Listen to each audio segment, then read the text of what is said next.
teman duit, kamu mau mulai investasi syariah tapi bingung dari mana? Kamu bisa coba di Reksadana Pendapat Tetap Syariah, Trimega Dana Tetap Syariah kelas A. Sebelum mulai, mungkin Mindu mau kasih disclaimer dulu kali ya. Konten ini bersifat edukasi, bukan rekomendasi, dan kinerja masa lalu tidak menjamin kinerja di masa depan. Reksadana mengandung resiko, jadi pastikan kamu tetap baca prospektus dan fund fact sheet-nya sebelum berinvestasi, serta sesuaikan dengan profil risiko dan tujuan finansial kamu. Oke, sekarang kita udah ada di kantor Trimega Asset Management, dan hari ini kita sedang bersama dengan Mbak Fardila. Mungkin tak kenal maka tak sayang, kita kenalin dulu kali ya. Perkenalkan diri dulu mungkin ke teman-teman duit yang ada di rumah. Halo, salam kenal teman duit semua. Perkenalkan, saya dengan Fardila, Investment and Partnership Specialist dari PT Trimega Asset Management. Nah, PT Trimega Asset Management ini adalah salah satu perusahaan manajer investasi pengelola produk reksadana yang juga saat ini bekerja sama dengan Tanam Duit untuk pemasaran produk reksadana di platform investasi Tanam Duit. Trimega Asset Management sendiri saat ini memiliki total dana kelola di 58,4 triliun yang menempatkan kami sebagai salah satu dari top 10 MI di Indonesia, tepatnya di ranking kedua. Bisa dijelaskan secara singkat, apa sih sebenarnya Trimega Dana Tetap Syariah kelas A? Oke, jadi Trimega Dana Tetap Syariah kelas A kayaknya panjang banget gitu ya. Jadi biasa kita singkat itu TDACA. Nah, TDACA ini adalah reksadana dengan jenis kelas aset pendapatan tetap. Cuma karena ini produk reksadana syariah, otomatis dia hanya bisa berinvestasi pada instrumen pendapatan tetap syariah. Nah, instrumen pendapatan tetap syariah itu contohnya apa sih? Bisa aja berinvestasi pada instrumen sukuk. Sukuk itu juga biasa terbagi dua. Ada sukuk negara yang diterbitkan sama pemerintah, biasanya namanya SBSN, dan sukuk korporasi. Karena instrumen utamanya itu adalah sukuk yang biasanya memberikan kupon atau imbal hasil secara berkala, jadi instrumen ini biasanya lebih stabil secara jangka menengah sampai jangka panjang. Jadi sangat cocok buat investor dengan profil resiko konservatif to moderate. TDACA ini kan syariah ya Mbak. Nah, kira-kira apa sih perbedaan reksadana pendapatan tetap yang biasa dan yang syariah? Oke, sebetulnya secara prinsip sih sama ya, karena kan kalau reksadana itu sebetulnya tujuan utamanya adalah kita sebagai investor ingin mendapatkan potensi imbal hasil yang optimal dengan berinvestasi di reksadana. Tapi mungkin kalau pembeda antara konvensional sama syariah itu dari pengelolaan instrumen investasinya. Nah, kalau misalnya reksadana syariah, memang dia hanya bisa berinvestasi pada instrumen pasar modal yang sesuai dengan prinsip syariah pasar modal. Nah, contohnya tadi, kalau misalnya reksadana pendapatan tetap syariah, berarti dia hanya bisa berinvestasi di instrumen sukuk, gitu ya. Bisa sukuk negara, bisa sukuk korporasi. Kalau mau investasi di instrumen deposito, juga harus deposito berbasis syariah. Gitu, jadi nggak bisa ke aset-aset yang sifatnya konvensional. Nah, selain itu, kalau reksadana syariah ini juga punya yang namanya Dewan Pengawas Syariah. Jadi kalau betul DPS. Jadi kalau manajer investasi mau mengeluarkan produk reksadana syariah, dia sudah harus punya DPS lebih dulu. Karena DPS ini fungsinya akan memonitor nih apakah strategi pengelolaan investasi produk reksadananya sudah sesuai dengan prinsip syariah pasar modal. Betul.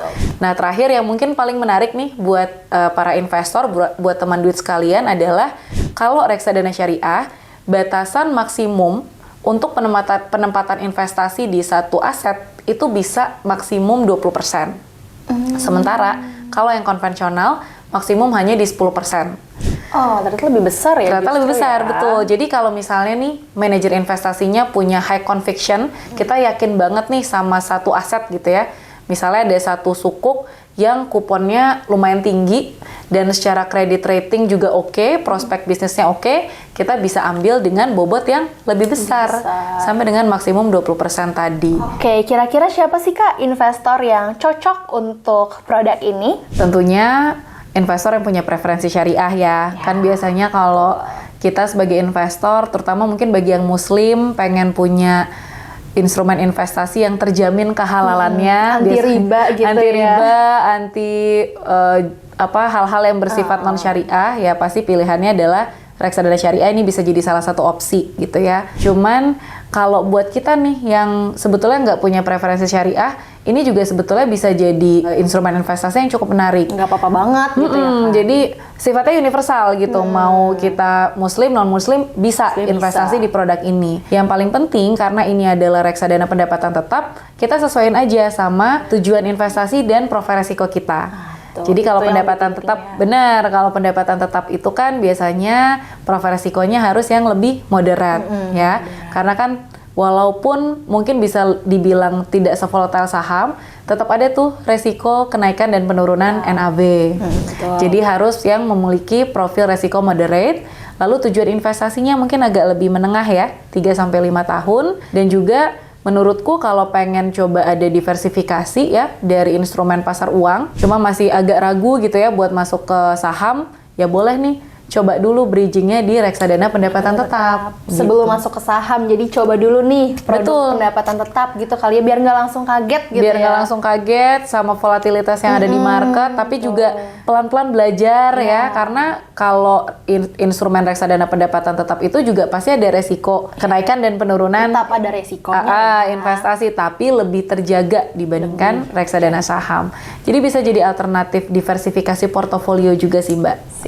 Melihat kondisi pasar saat ini nih Kak, kira-kira bagaimana sih prospek Tedacia untuk di 2026 ini tentunya? Oke, nah kita perlu flashback sedikit kali ya ke tahun 2025. Kalau teman duit ingat, tahun 2025 itu kan Bank Indonesia cukup agresif ya dalam melakukan pemangkasan suku bunga. Betul, ya. betul banget. Tahun 2025 itu BI melakukan pemangkasan suku bunga atau rate cut itu sebanyak 5 kali dalam 1 tahun. Cukup banyak cukup ya. agresif ya. Bahkan dibandingkan dengan The Fed ya, Bank Sentral US itu hanya melakukan cut 3 kali. Jadi kan berarti BI-nya ini lebih agresif nih dibandingkan The Fed. Nah, biasanya kalau misalnya suatu pemerintahan itu ada dalam siklus suku bunga rendah, instrumen yang menarik gitu ya buat investor itu adalah instrumen berbasis pendapatan tetap. Salah satunya adalah obligasi dan juga sukuk. Nah, tahun ini, tahun 2026 ini kita ngelihat seharusnya pemerintah masih akan sama ya, kita masih akan berada dalam era siklus suku bunga rendah, ditambah agenda pemerintahannya Pak Prabowo ini kan pro-growth policy ya. Jadi seharusnya iklim suku bunga rendah ini kami proyeksikan masih akan terus berlanjut di tahun 2026 ini. Jadi kelas aset pendapatan tetap seharusnya masih jadi kelas aset yang menarik gitu. Jadi balik lagi, Tedacia masih punya peluang nih Mbak untuk mencatatkan kinerja yang kompetitif ke depan, terutama di tengah pergerakan market yang memang bisa dibilang cukup challenging ya di 2 tahun terakhir ini. Kalau kalian mau tahu risiko investasi reksadana pendapatan tetap dan tips investasi dari Trimegah Asset Management, tunggu video part 2 dari kami ya.